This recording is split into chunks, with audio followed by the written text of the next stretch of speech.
तो पहला मुशायरा या कहें कि पहला कवि सम्मेलन जो आपने अटेंड किया होगा उसके बारे में कुछ बताएं, क्या था, नर्वसनेस क्या थी या क्या चीज़ें आपने वहाँ पे प्रस्तुत की थी? 1200 लोगों ने जो खड़े होके स्टैंडिंग, मतलब खड़े होके स्टैंडिंग ओवेशन होती है, बैठ के तो हो नहीं पाती है। इतनी देर से हम ही से सब पूछ रहे हो, अपना कोई एक्सपीरियंस बताओ। हम ही बोलते चले जा रहे हैं।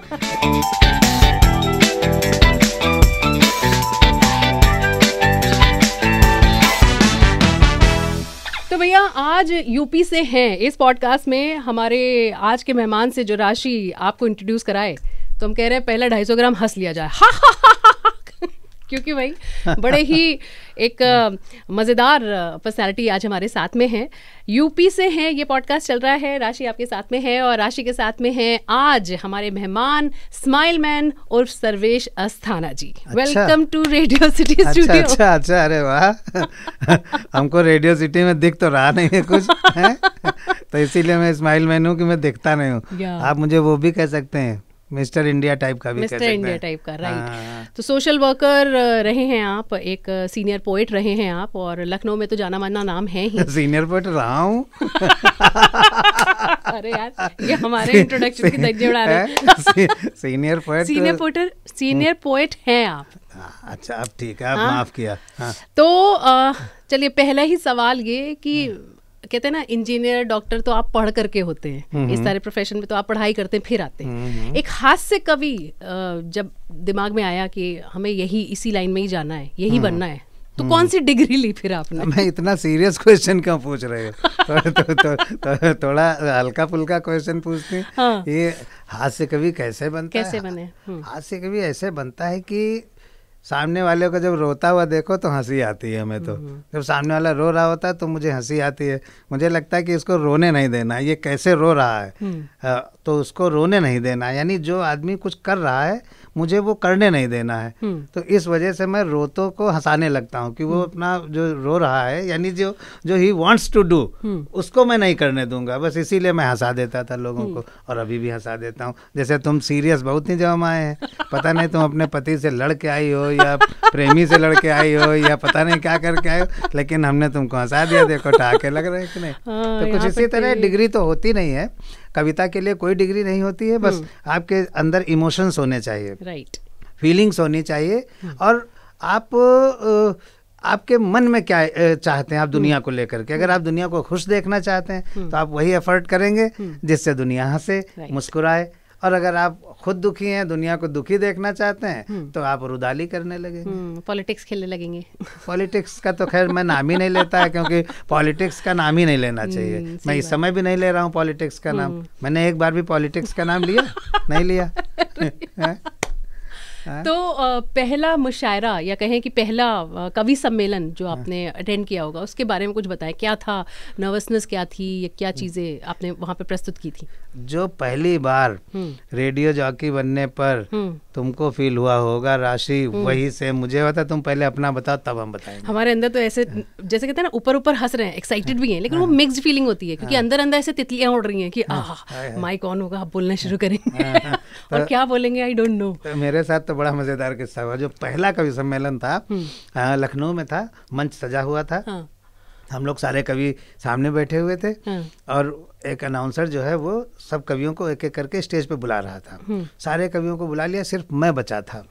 तब तक स्टेज के बगल वाले घर से रोने की आवाज़ आई, तो वो मुझे बुलाने के बजाय माइक छोड़ के उस घर के अंदर चला गया। अब बाहर लौट क्या कहता है, हमारे पड़ोस के शर्मा जी की डेथ हो गई है, अब कवि सम्मेलन नहीं होगा। तो मेरा पहला कवि सम्मेलन हुआ ही नहीं, तो मैंने तो डायरेक्ट दूसरे कवि सम्मेलन से शुरू किया है। तो मेरी लाइफ में पहली कुछ है ही नहीं, सब दूसरी है। तो फिर दूसरे का पूछ लेते हैं, दूसरे कवि सम्मेलन का क्या एक्सपीरियंस रहा, आपने क्या पढ़ा था वहाँ पर? दूसरे कवि सम्मेलन का एक्सपीरियंस ये रहा कि मेरे साथ बहुत बड़े बड़े कवि थे। सुरेंद्र शर्मा थे, अशोक चक्रधर थे, गोपाल दास नीरज जी थे, बहुत सारे। और I was a kid type of कवि, मतलब 17-18 साल का, 20 साल का रहा हूँगा हद से। तो मैं जब माइक पे खड़ा हुआ तो उन लोगों की दहशत की वजह से मेरे पैर कांप रहे थे। तो उस टाइम मैं ब्रेक डांस टाइप का माइक पे खड़े कर रहा, माइक पकड़ लिया मैंने और माइक भी हिल रहा, हम भी हिल रहे, ऐसे कांप रहे थे। कांपते कांपते हमने हास्य कविता सुनाई तो सुरेंद्र शर्मा जी या कोई कभी पीछे से बोले, इस हास्य कवि को सुन के तो कब कभी झूठ रही है हमें भी। मतलब नर्वसनेस को भी आपने, नर्वसनेस को भी हमने हास्य में बदल दिया।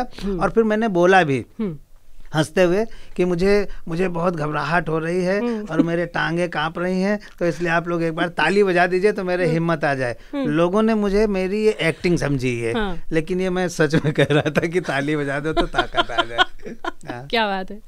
तो अगर हास्य कवि बनना है किसी को, या जो इस लाइन में आना चाहते हैं, तो क्या उसके लिए उनका हास्य प्रधान होना, मतलब हास्य प्रधान स्वभाव होना बहुत जरूरी है? बिल्कुल, उनके अंदर विट होना बहुत जरूरी है। अगर उनके अंदर विट नहीं है, यानी हास्य बोध जिसको कहते हैं, जैसे तुम्हारे अंदर मुझे बहुत विट नजर आई शुरू से ही, मैं तुम्हें बहुत दिन से जानता हूँ, आज पहली बार तुम हमारा इंटरव्यू कर रहे हो तो मुझे अच्छा भी लग रहा है।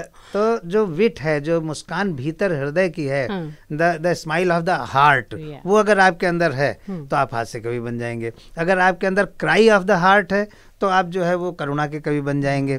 अगर आपके अंदर इंथुजियाज्म ऑफ द कंट्री है तो आप वीर रस के कवि बन जाएंगे।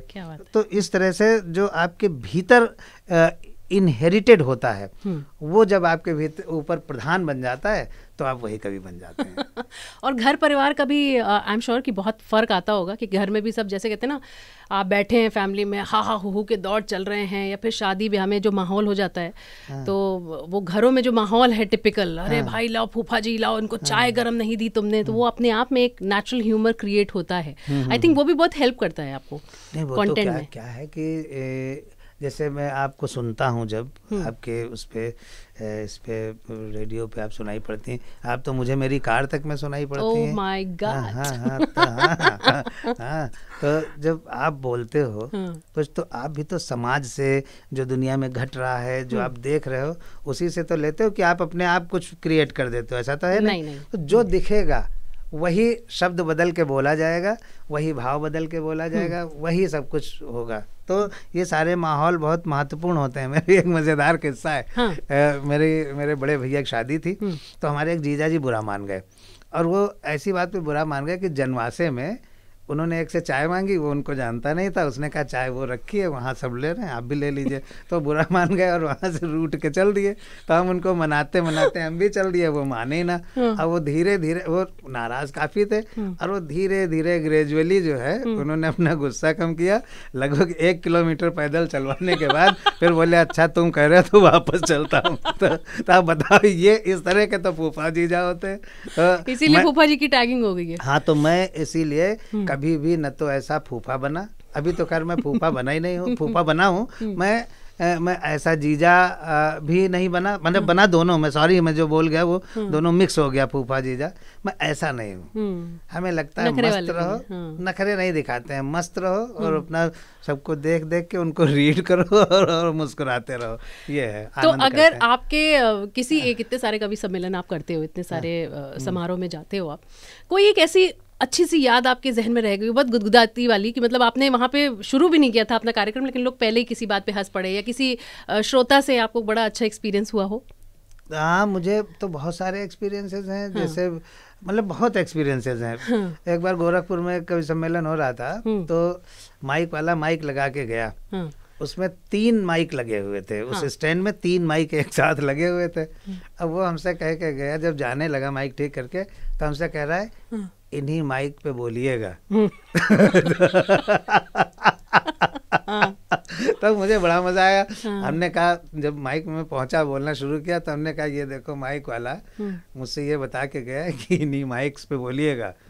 अब वो तीनों माइक मुझे 3 नेता नजर आ रहे थे, लेकिन फिर मैंने वहाँ उनके नाम बताए थे, तो इतने ठहाके लगे गोरखपुर में, तो पूछो नहीं। उसके बाद फिर जो है मुझे गोरखपुर कम से कम 10 बार लोगों ने बुलाया, बस उसी एक इंस्टेंस की वजह से।